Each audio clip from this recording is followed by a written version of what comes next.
Welcome everyone. আমি নাকিব, আপনাদের health insurance adviser. আজকে একটা নতুন ইন্টারেস্টিং টপিক নিয়ে আলোচনা করতে চলেছি, কিভাবে আপনার হেলথ ইন্স্যুরেন্স প্রিমিয়াম 20 থেকে 50% পর্যন্ত কম পে করতে পারেন। ইয়েস, 20 থেকে 50% কম পেমেন্ট করতে পারেন, সেই নিয়ে আজকে আলোচনা। এটা শুনতে অবাক লাগে, কিন্তু আমি যে মেথোডোলজি গুলো বলবো, এগুলো যদি ফলো করেন, প্রিমিয়াম কম দেওয়া থেকে কেউ আপনাকে রুখতে পারবে না। আমি প্রধানত আজকে 4টে মেথোডোলজি নিয়ে আলোচনা করব। ফার্স্ট মেথোডোলজি, আমাদের বয়সের সাথে সাথে প্রিমিয়াম বাড়তে থাকে, বয়সের স্ল্যাব অনুযায়ী অনুযায়ী প্রিমিয়াম বাড়ে। সাপোজ মনে করুন কারো বয়স আছে 25, 25 থেকে 30 একটা স্ল্যাব বয়সের, 30 থেকে 35, 35 থেকে 40, 40 থেকে 45, এভরি 5 ইয়ার গ্যাপে গ্যাপে প্রিমিয়াম বাড়ে হেলথ ইন্স্যুরেন্স কোম্পানির। অর্থাৎ আপনার যে পলিসি চলছে তাতে প্রিমিয়াম বাড়তে থাকবে। এছাড়া তো এভরি ইয়ার কোম্পানি মনে করলে প্রিমিয়াম বাড়াতেই পারে, সে কথা বাদ দিন, কিন্তু এই যে 5 বছর গ্যাপে গ্যাপে প্রিমিয়াম বাড়ছে, এটা কি আমরা চতুরভাবে কাজে লাগাবো? কিভাবে কাজে লাগাবো উদাহরণ সহ দেখে নিই। ফার্স্ট মেথোডোলজি, কোম্পানি চেঞ্জ না করে, এটা আমরা কিন্তু এই মেথোডোলজিতে আমরা অ্যাপ্লাই করব। সেটা হলো, সাপোজ মনে করুন কারোর বয়স 40, আমি যে কোনো একটা কোম্পানি র্যান্ডম সিলেক্ট করছি, মনে করি ন্যাশনালের সিলেক্ট করলাম। ন্যাশনালে তার প্রিমিয়াম আসছে 40 বছর বয়সে 10,343 টাকা। আপনি চার্টে দেখে নিতে পারবেন মনিটরে। আর যদি 3 বছরে একসাথে প্রিমিয়াম দেওয়া হয়, এই চার্টেই দেখতে পারবেন, তাকে ডিসকাউন্ট দেওয়া হচ্ছে 6.25%, 1,939 টাকা ডিসকাউন্ট।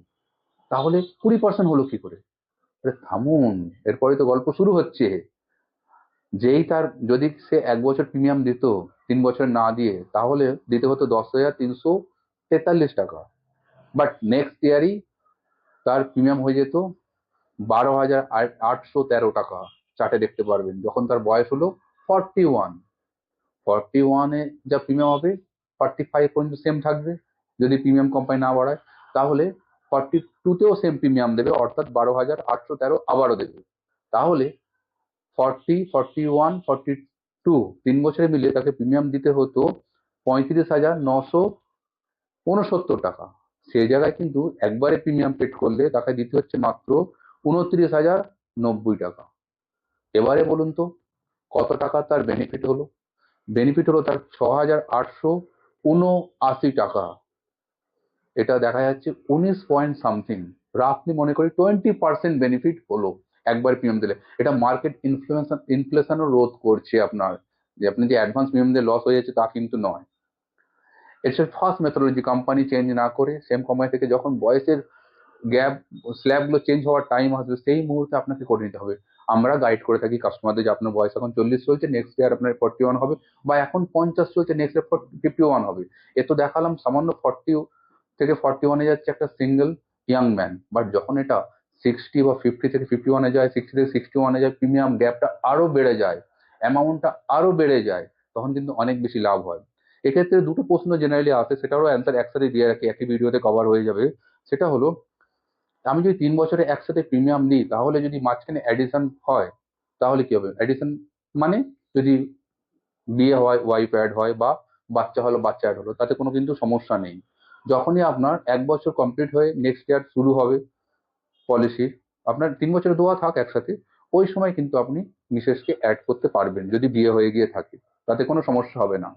আর দ্বিতীয়ত, যদি বেবি হয়, বেবির কোনো কোনো কোম্পানিতে কন্ডিশন আছে 16 দিন পরে, কোথাও আছে 3 মাস পরে অ্যাড করতে পারবেন, তাতে কোনো অসুবিধাই নেই, আপনি অ্যাড করতে পারবেন। অথবা 1 বছর কমপ্লিট হওয়ার পরে যখন রিনুয়াল টাইম শুরু হবে, বা রিনুয়াল হচ্ছে না, আপনার নতুন ইয়ার শুরু হচ্ছে, তখন কিন্তু অ্যাড করতে পারবেন। এইভাবে চললো। আর হলো বোনাস, অনেকে বললো 3 বছরে একসাথে প্রিমিয়াম দিলে এভরি ইয়ার যে বোনাস পেতাম সেটা কি হলো? না, তাতেও কোনো সমস্যা নেই। সাপোজ মনে করুন 10 লাখের পলিসি, যে পলিসিটা আপনার মনিটরে দেখছেন ন্যাশনালে, এখানে বোনাস হচ্ছে 10%।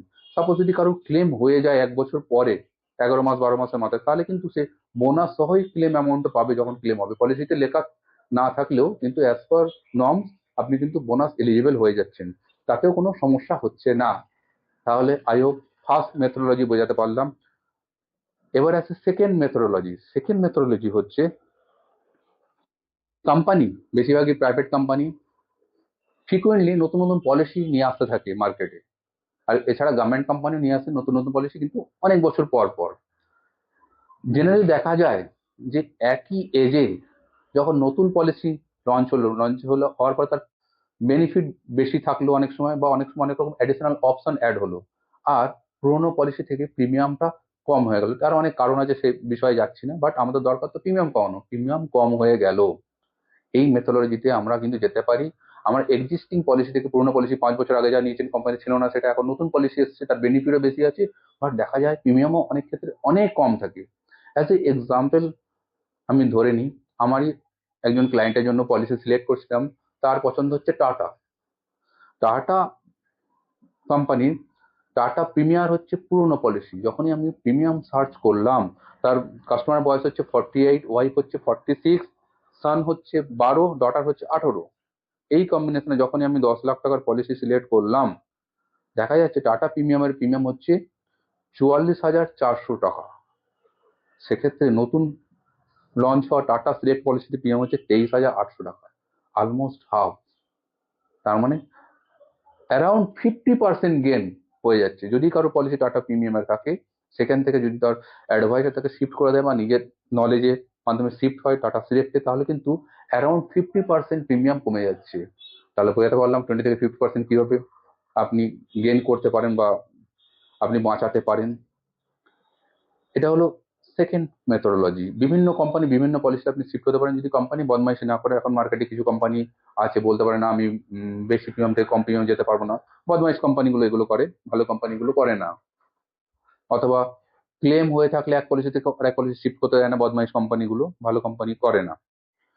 এরপর আসছে থার্ড মেথোডোলজি, সেটা হচ্ছে 10 লাখেরই পলিসি মনে করুন কারণ আছে, তার বয়স 60 থেকে 61 হচ্ছে, অর্থাৎ সে সিনিয়র সিটিজেন্টে চলে যাচ্ছে। বেশিরভাগ কোম্পানির সিনিয়র সিটিজেন পলিসি আলাদা হয়, সেক্ষেত্রে অনেক ক্ষেত্রে প্রিমিয়ামটা তুলনামূলক কম হয়। তার একটা এক্সাম্পল দিচ্ছি। যেমন মনে করুন কারো ন্যাশনাল মেডিক্লেম পলিসিতে ছিল, 60 পর্যন্ত ন্যাশনাল মেডিক্লেম পলিসিতে রইলো, 61 তো থাকবে, কোনো অসুবিধা নেই। 60 বছর বয়সে তার ন্যাশনাল মেডিক্লেমের প্রিমিয়াম দেখা যাচ্ছে, চার্টে দেখতে পারেন, 38,217 টাকা। কিন্তু যখনই তার বয়স 61 হচ্ছে, তখন কিন্তু সেই প্রিমিয়ামটা বেড়ে 1 লাখে হয়ে যাচ্ছে 51,612। মানে কোথায় 38, কোথায় 51, একবারে জাম্প করলো। আমি কিন্তু সবকিছু উইদাউট জিএসটি বলছি, এখন আর জিএসটি লাগছে না। এক্ষেত্রে দেখুন, যদি সেই কাস্টমারকে আমি শিফট করে দিই 61 থেকে 61 হচ্ছে, যখন যদি আমি শিফট করে দিই ন্যাশনাল সিনিয়র সিটিজেন পলিসিতে, তাহলে প্রিমিয়াম হচ্ছে 35,969 টাকা। অ্যারাউন্ড তার 51-এর তুলনায় দিতে হচ্ছে 35, অ্যারাউন্ড তার 40% সাশ্রয় হয়ে গেল এক বছরই। এবার 3 বছরের প্রিমিয়াম দিলে পরে সেই অনুযায়ী আপনার সাশ্রয় হবে, তাতে কোনো দুবিধা নেই। এক্ষেত্রে গভর্নমেন্ট কোম্পানি কিন্তু মানা করবে না। যে কোনো পলিসিতে শিফট করা যায়, ক্লেম থাকা সত্ত্বেও শিফট করা যায়। এক্ষেত্রে গভর্নমেন্ট কোম্পানিতে কিছু বেনিফিট রয়েছে, তার মধ্যে এটা একটা বেনিফিট। ইয়েস, এইভাবে কিন্তু প্রিমিয়াম কম করা যায়। 3টে মেথোডোলজি বললাম, মন দিয়ে শুনেছেন। আর যাদের মনে হচ্ছে যে প্রিমিয়াম বেশি, তারা ভিডিওটা আরেকবার দেখতে পারেন, অথবা সেসব ফ্রেন্ডের কাছে আপনারা সার্কুলেট করতে পারেন যাদের মনে হচ্ছে প্রিমিয়াম অনেক বেড়ে গেছে। এরপরে আসি ফোর্থ মেথোডোলজি এবং আলটিমেট সলিউশন, সেটা হলো কোটিং। কোটিং নিয়ে আমাদের আরেকটা ভিডিও আছে, সেটা দেখে নিতে পারেন। কোটিং কাকে বলে, কোটিং এ কি বেনিফিট পাওয়া যায় না পাওয়া যায়, আমাদের লিঙ্কে দেওয়া আছে, আপনি দেখতে পারেন কোটিং কাকে বলে, কিভাবে হয়। কোটিং অর্থাৎ সিম্পলি বলি, একটা কোম্পানি থেকে আরেকটা কোম্পানিতে শিফট করে যাওয়া। তার বেনিফিট, অ্যাডভান্টেজ, ডিসঅ্যাডভান্টেজ সবকিছুই আছে, দেখে নিতে পারেন। এক্ষেত্রে মনে করুন কোনো কোম্পানি প্রিমিয়াম অত্যাধিক বাড়িয়ে দিয়েছে, আর তার সেকেন্ড অপশন নেই যে অন্য পলিসি শিফট করা যাবে বা শিফট করতে দিচ্ছে না, তখন কিন্তু আপনি কোটিং করতে পারেন। যেমন বললাম টাটা সিলেক্টের সমতুল্য কারুর, টাটা প্রিমিয়ার সমতুল্য কারুর প্রিমিয়াম আছে 40-45 হাজার টাকা, তাকে যদি আমি কোটিং করে টাটা সিলেক্টে করে দিই, তাহলে কিন্তু প্রিমিয়ামটা হাফ হয়ে গেল। এটা কিন্তু বয়সের গ্যাপ হলো না, যে কোনো বয়সে এটা করা যায়। তো সস্তায় ভালো কোম্পানি দিতে হবে। কি বললাম, ভালো কোম্পানি দিতে হবে। ভালো কোম্পানি কিভাবে বাঁচবেন? এক তো হলো আপনার অ্যাডভাইসার, যার কাছে মাল্টিপল কোম্পানি আছে, সে আপনাকে সিলেক্ট করে দিতে পারে, গাইড করে দিতে পারে, যেমন আমরা করে থাকি।